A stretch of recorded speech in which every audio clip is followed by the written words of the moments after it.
We're going to talk about a methodology called the campaign method for more effective state government affairs. So when I first started lobbying, I just got out of law school at 40 years old. I was given a credit card by the Gates Corporation, and they said, "You're a lobbyist, go change the world." I had no idea what I was doing. If they knew what they were doing at the time, and this was incidentally, it was Gates Rubber Corporation, if they knew what they were doing at the time, they never would have hired me. But they did. And so I started going from state to state, getting beaten up and losing because I didn't know what I was doing. After a while, I came to an understanding, you know what? I used to be an engineer. And there's a methodology that one could put together here. And so put together this methodology called the campaign method. And the methodology rests on this. First of all, we're going to talk about what is this thing we call lobbying? Where do we do it? Why? When? Then we'll talk about what does it mean to be effective as a lobbyist. And it's a lot more than just talking to people. Because when we look at lobbying, we could have also a sense of certainty. And that is this, is all systems in lobbying, it's all about making a sale. And your threshold question in lobbying is this: why would that lawmaker give me his or her vote? Why would that lawmaker give me his or her vote? And until you can answer that question, you are probably not going to get the vote. And so you tailor it to their needs. It's all about making a sale. Secondly, the structure of state legislatures is all about the same. There's going to be two chambers. There's going to be a leader of the chamber. Like, it's basically all the same there. It's slightly different, but and then it's about lawmaker personalities. And one thing you'll observe in this course is much about psychology and the soul as it is about procedure. Because answering that question, why would that lawmaker give me his or her vote, knowing that it is a unique answer for every lawmaker. And one of the most foundational understandings to gain from this seminar is this: facts don't vote. Facts don't vote. Nobody cares what your facts are in the legislative process. It's all about doing the politics correctly. And so that's what we're going to learn today. So that's what effective lobbying is the realization: I've got a customer. That customer has something I want. The lawmaker's got to vote. What do I give to that customer in a purely legal way in order to get his or her vote? What are my opponents offering that same person to get their vote against me? So that's the essence of effective lobbying. Before we go to the legislature, you have to ask yourself, and we're taking this course from the perspective of moving a bill. Normally, it's vastly easier to kill a bill than it is to move a bill, depending upon the state. But we're taking from the perspective of before we go to the legislature and ask them to do something. Remember, it's not a fact-driven system. It's a politically driven system. So when we go to them, we have to ask ourselves, what is the likelihood that we're going to win? Because if we go to the legislature and ask them to do something and we don't have sufficient political horsepower, we can end up far worse than if we never went there at all. How do we build the campaign infrastructure? How do we write our bills and then those supporting materials? If you're going to be successful in the legislature, you're going to do a lot of writing. You're going to write the bills, you're going to write the fiscal note, you are going to write the bill summaries, you are going to do all that you can. You want to be a shadow to the legislative staff people with the attitude as you are there to help them out.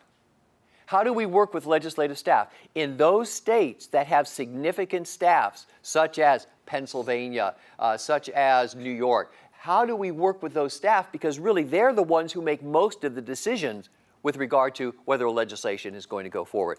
In states that don't have personal staff, committee staff, professional committee staff, it becomes much more the lawmaker decided.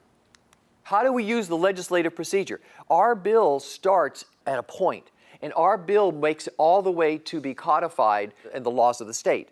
So what are all of the steps along the way? Every one of those steps is an opportunity for your opponents to do mischief with your bill. So you have to be there for every committee hearing. You have to be there for every time it's on the floor. You have to be there.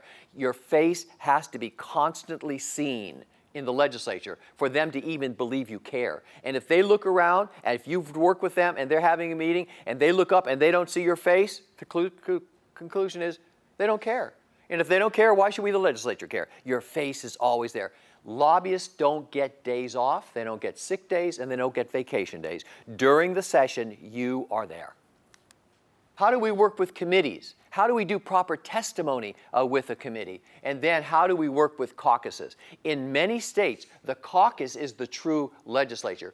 When you're sitting there in a committee meeting and you're watching the committee deliberation going back and forth, when you're up there in the gallery and you're watching what's taking place on the floor below, the game you're watching is not the game being played.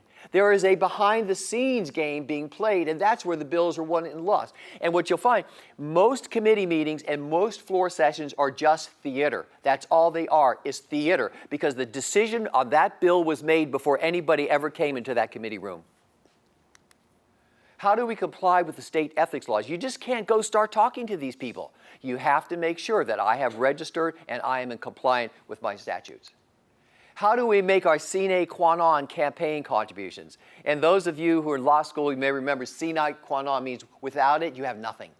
And so campaign contributions are necessary, but they come in many ways. Dollars are just one form, and I will argue with you that they're the least effective form of influencing. The best campaign contributions are, would you like to come and see our facility?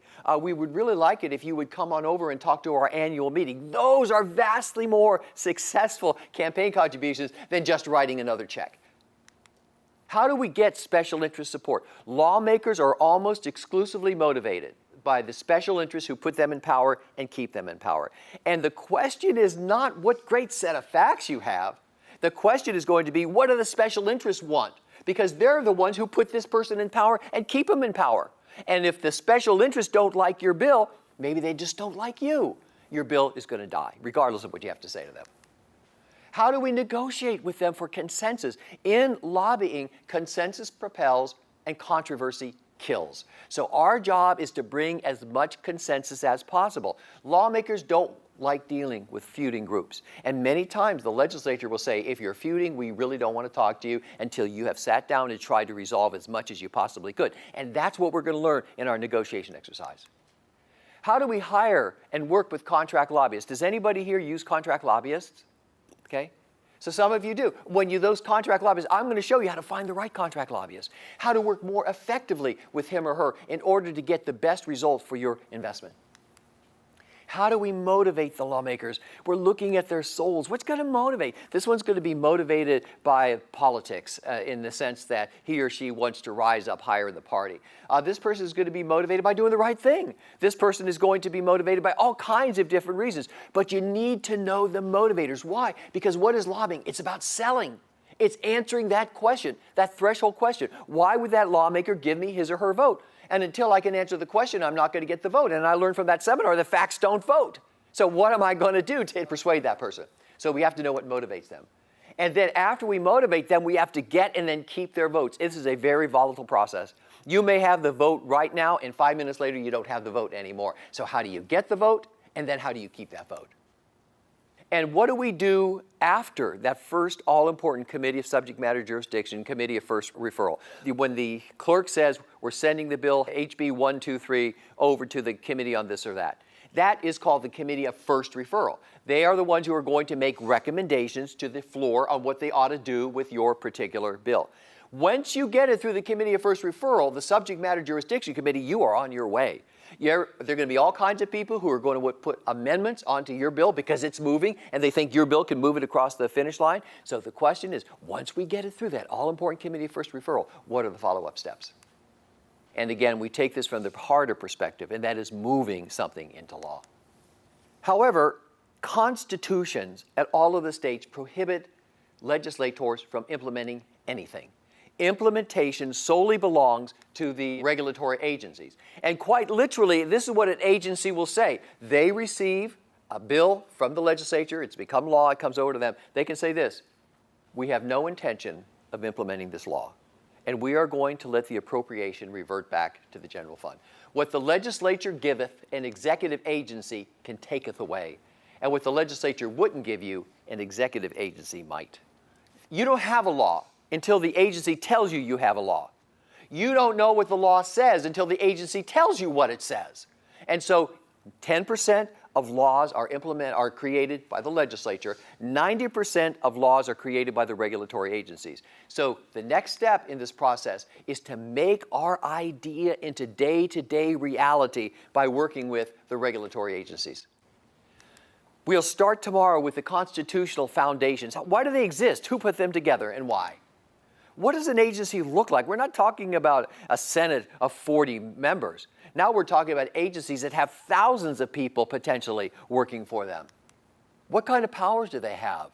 And what are the limits on their powers? For all practical purposes, the legislature can do anything they want to do, either to you or for you. But that's not true with the regulatory agencies. They are limited to the bounds assigned to them by the legislature in what's called the enabling legislation.